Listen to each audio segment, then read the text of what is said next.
What you are looking at is not a map. It is a living machine.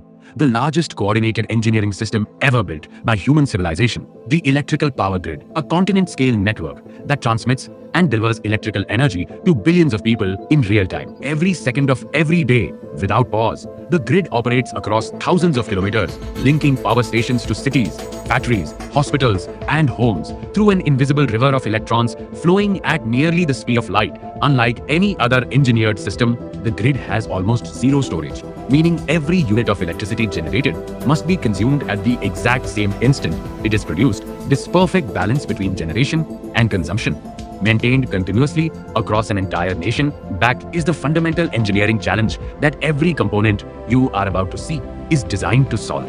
Chapter 1. Thermal power plant traditional generation source. A thermal power plant operates on one of the most fundamental principles in physics, the conversion of heat energy into mechanical energy and then into electrical energy. Coal or fuel is burned inside the boiler, releasing heat that converts water into high-pressure superheated steam at temperatures. This steam expands through the blades of a steam turbine. The pressure differential across the blade stages causes the rotor to spin. The turbine shaft is directly coupled to the alternator, also called the synchronous generator. Inside the alternator, a rotor carrying electromagnets spins within a stator winding, and by Faraday's law of electromagnetic induction, a rotating magnetic field induces a three-phase alternating voltage in the stator coils. The generator produces electricity at a relatively low voltage, typically between 11 and 33 kilovolts, which is far too low for long-distance transmission. So immediately at the generator terminals, a generator step-up transformer called the GSU steps this voltage up to 220, 400, or even 765 kilovolts, because transmitting at higher voltage means proportionally lower current.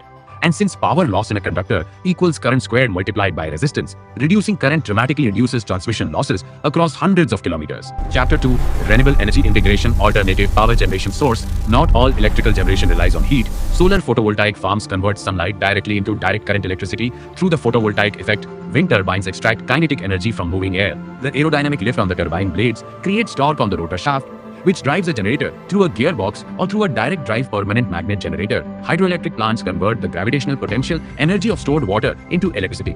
Water falling through penstocks drives Pelton or Francis turbines connected to generators at the base of the dam. All three sources, solar, wind, and hydro, produce electricity at generator voltage levels. Chapter 3. EHV transmission line. The transmission line is the circulatory system of the power grid, carrying bulk electrical energy over hundreds of kilometers at extra high voltages of 220, 400, or 765 kilovolts. The conductors you see are not simple wires. They are ACSR, aluminum conductor steel reinforced, or the newer HTLS, high temperature low sag conductor, bundled in groups of 2, 3, or 4 subconductors per phase to reduce corona discharge and increase current carrying capacity. Corona discharge occurs when the electric field around a conductor exceeds the breakdown strength of air, causing ionization, energy loss, radio interference, and audible noise.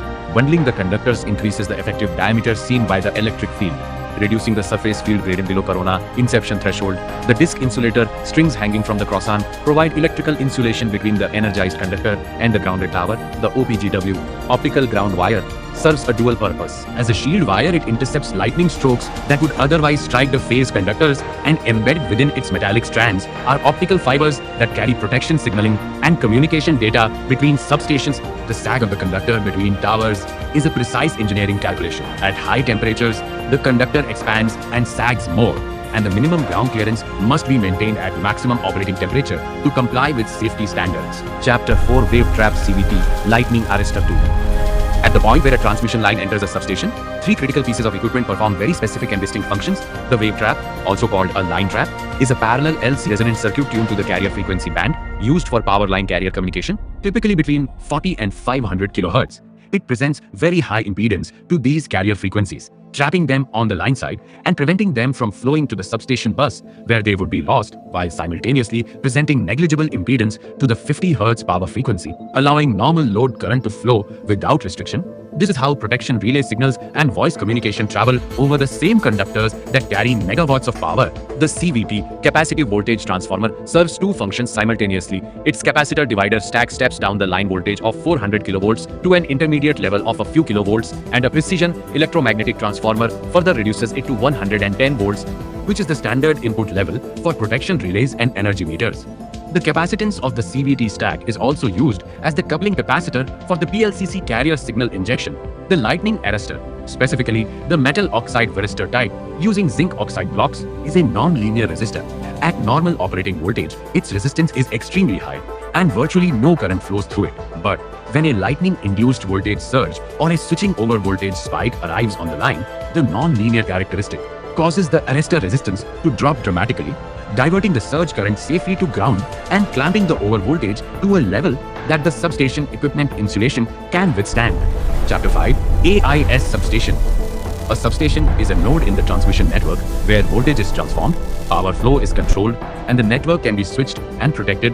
In an air-insulated substation, all equipment is housed in open air, using atmospheric air as the primary insulating medium between live conductors and grounded structures. The physical clearances between equipment must be large enough to prevent flashover at the operating voltage. The switchyard is organized into bays, each bay representing one electrical connection: an incoming line bay, a transformer bay, or an outgoing feeder bay. Within each bay, the equipment is arranged in a standard sequence from the line end to the bus bar.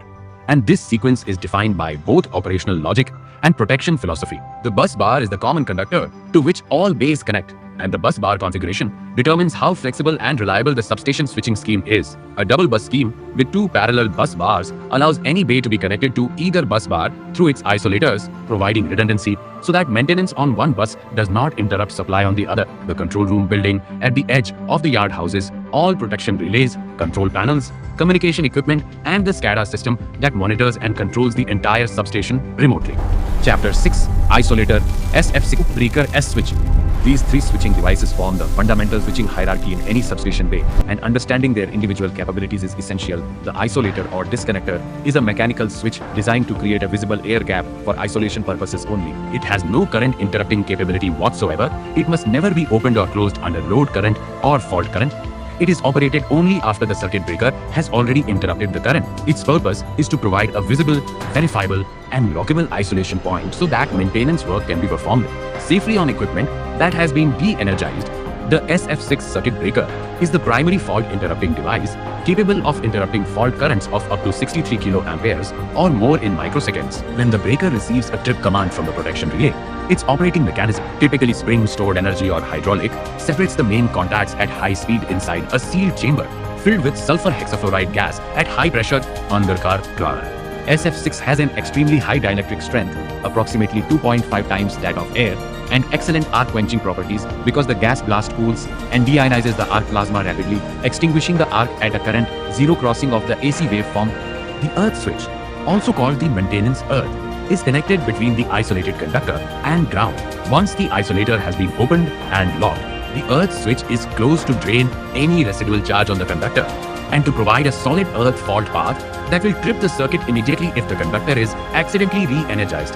The sequencing of these three devices is governed by a mechanical and electrical interlock scheme that physically prevents incorrect operation sequence.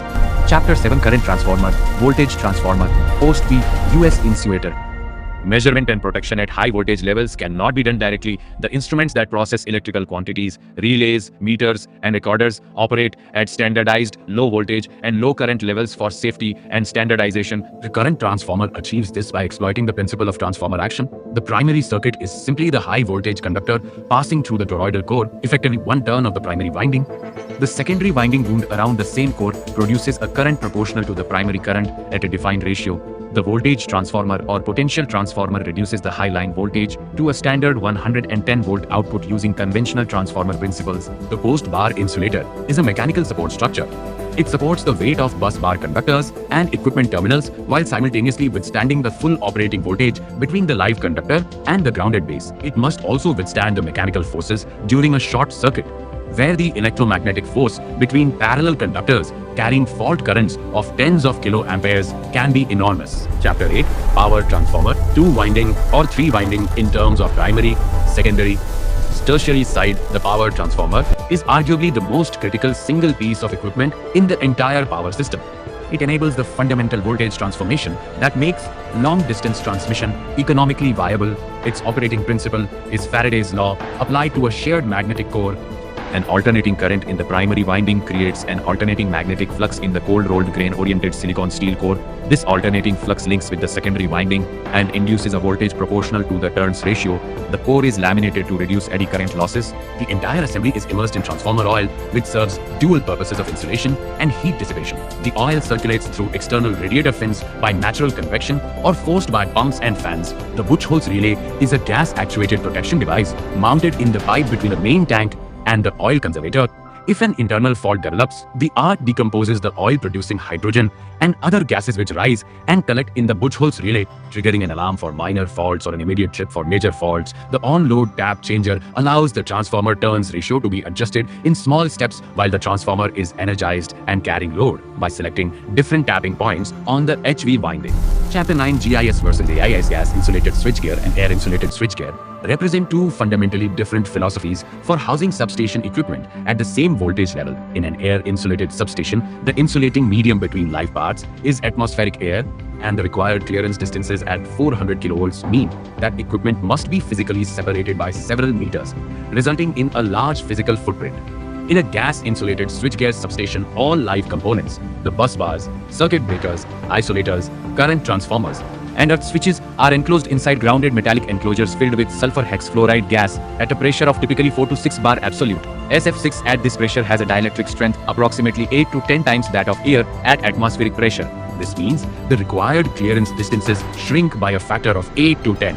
And the entire switchgear assembly that would occupy thousands of square meters as an AIS occupies a fraction of that space as a GIS, sometimes as little as 1/10. This dramatic space reduction makes GIS the preferred solution in urban substations where land cost is prohibitive, in underground substations, in severe weather environments, or anywhere that a compact enclosed installation is operationally advantageous. The trade-off is higher capital cost and the need for specialized SF6 handling equipment during maintenance, and the environmental consideration that SF6 is a potent greenhouse gas and must not be released to atmosphere. AIS, on the other hand, offers easier visual inspection, and next, simpler maintenance access and lower initial cost, making it the standard choice for open land transmission substations. Chapter 10 Control Room. The control room is the nervous system of the substation. Every protection, control, monitoring, and communication function is centralized here. The SCADA system, supervisory control and data acquisition, provides the operators with a real-time digital representation of the substation's single-line diagram on the HMI workstation with live status of every circuit breaker and isolator, real-time values of voltage, current, active and reactive power on every feeder, and alarm management for any abnormal condition. The BCU Bay Control Unit is a microprocessor-based device assigned to each individual bay that executes local interlocking logic, accepts remote control commands from SCADA, and acquires analog measurements from CTS and VTS in that bay. Modern substations communicate using the IEC 61850 standard, where BCUS and protection relays exchange information using GOES messages, generic object-oriented substation event. These are high-speed peer-to-peer messages sent directly between devices over the station Ethernet network, replacing the traditional hardwired control cables between relay panels. The protection relay panel houses numerical relays that continuously process CT and VT inputs using digital signal processing algorithms to detect fault conditions and generate trip commands in milliseconds. Chapter 11 Auxiliary Systems. The substation itself requires its own reliable electrical supply for all its secondary systems. Because if the station's own supply fails, all protection, control, and communication functions are lost at the worst possible moment. The station transformer or auxiliary transformer steps down the 11 kV or 33 kV distribution voltage to 415 volts, three-phase for all station loads. The LT supply panel distributes this 415 volt supply across two buses, the essential load bus and the non-essential load bus. Critical loads such as protection relay panels, the SCADA system, communication equipment, and emergency lighting are connected to the essential bus, which is automatically transferred to the diesel generator set. In the event of mains supply failure, the AMF panel, automatic mains failure, detects loss of mains supply and starts the DG set within 10 to 15 seconds, providing continuity of supply to essential loads. The 110-volt DC battery bank fed by the DC charger is even more critical because it powers the trip coils of circuit breakers and the protection relay logic independently of any AC supply. This means that even if both mains and DG supply fail simultaneously, the batteries guarantee that protection relays can still trip circuit breakers to isolate faults for several hours The precision air conditioning in the control room maintains the temperature at 22 degrees Celsius plus or minus 2 degrees to ensure reliable operation of electronic equipment and battery health. The FM200 or Helen replacement fire suppression system provides automatic fire detection and suppression specifically rated for electrical equipment environments where water cannot be used. Chapter 12 Shunt Compensator B, US Reactor and Line Reactor. Reactive power management is one of the most technically demanding aspects of power system operation, and shunt reactors are the primary tool for absorbing surplus capacitive reactive power on the transmission network. A long high-voltage transmission line has significant shunt capacitance distributed along its length. This capacitance continuously generates capacitive reactive power, measured in MVAR, even when the line is carrying no load current at all. On a lightly loaded or unloaded long line, this capacitive reactive power causes the receiving end voltage to rise above the sending end voltage, a phenomenon called the Ferranti effect, where the voltage profile along the line rises toward the open receiving end due to the capacitive charging current flowing through the line's series inductance. If uncorrected, this overvoltage can damage transformer insulation and customer equipment. A shunt bus reactor connected to the bus bar through a circuit breaker is an inductor that absorbs inductive reactive power from the system. The inductive reactive power of the reactor exactly cancels the capacitive reactive power of the line, reducing the net reactive surplus and bringing the voltage back within acceptable limits. Chapter 13 Substation Single Line Diagram Flow. The single line diagram is the definitive technical representation of a substation's electrical connectivity, using standardized IEC symbols to represent three-phase equipment on a single-phase equivalent basis. Reading the SLD from the top, the transmission line arrives at the substation, and the first equipment in the base sequence is the wave trap followed by the CDT and lightning arrestor on the line, then the first isolator, followed by the current transformer, then the circuit breaker, then a second isolator, and finally the connection to the bus bar. This double isolator arrangement around the circuit breaker ensures that the CD can be completely isolated for maintenance from both the line side and the bus side independently. The bus bar is the central node of the substation. In a double bus scheme, there are two parallel bus bars, BUS1 and BUS2, connected by a bus section circuit breaker. Each bay has two bus isolators, one for each bus, allowing the bay to be selectively connected to either bus. The bus coupler or bus section CB connects the two buses and is normally closed to operate them in parallel, but can be opened to separate the two buses during maintenance or to contain a bus fault. The transformer bay connects the bus bar through its own bay equipment to the power transformer, whose other terminals connect to the lower voltage switchyard. On the secondary side, the outgoing feeders leave the bus bar through their individual bay equipment to supply the next substation or load point. Reading the energy flow on an SLD as a particle trace. 1 unit of electrical energy enters through an incoming line bay, passes through each equipment element in sequence, reaches the bus bar, and exits through one of potentially many outgoing feeder bays, the bus bar being the common junction that makes this any-to-any connectivity possible. Chapter 14 Transmission to Distribution. After traveling hundreds of kilometers at extra high voltage, the electrical energy must be progressively stepped down to levels usable by end consumers. This step-down process happens in stages through a hierarchy of substations. At the EHV substation operated by the national or state transmission company, the 400 kilovolt transmission voltage is stepped down to 220 kilovolt or 132 kilovolt for sub-transmission. At the next level substation, the voltage steps down further to 33 kilovolt or 11 kilovolt, which is the primary distribution voltage. From the 11 kilovolt feeders leaving the distribution substation, the network branches and extends through the urban and rural distribution system using overhead lines or underground cables at the point of consumption. Pole-mounted or pad-mounted distribution transformers step down the 11 kilovolt to 415 volts three-phase, which is the standard low-tension supply voltage. From the 415 volt LT line, individual single-phase service connections tab off at 230 volts. For domestic consumers, industrial consumers are served at much higher voltages depending on their connected load. A small factory may take supply directly at 415 volts LT, a medium industry at 11 kilovolt HT. A large steel plant or aluminium smelter may connect directly at 33 kilovolt or even 132 kilovolt EHV. The voltage level of connection is determined by the magnitude of the consumer's demand and the economics of providing that supply. The entire journey from generation to consumption, from the 3000 RPM generator rotor to the light switch in a home, involves typically 4 to 6 stages of voltage transformation and hundreds of individual pieces of equipment, all operating in coordinated real time. Chapter Finale. Conclusion. What you have just witnessed is not a collection of separate machines. It is a single unified system of extraordinary engineering complexity operating in real time across a continent. Every generator must spin at precisely 50 Hz in synchronism with every other generator connected to the same grid. The combined inertia of all these rotating machines acts as a stabilizing flywheel for the system frequency. Protection systems operating in less than 100 milliseconds detect and isolate faults before they cascade. SCADA systems process thousands of measurements per second to maintain situational awareness across thousands of nodes. The power grid is the infrastructure on which all other infrastructure depends. Hospitals, water treatment plants, communication networks, transportation systems all rely on the continuous availability of electrical power.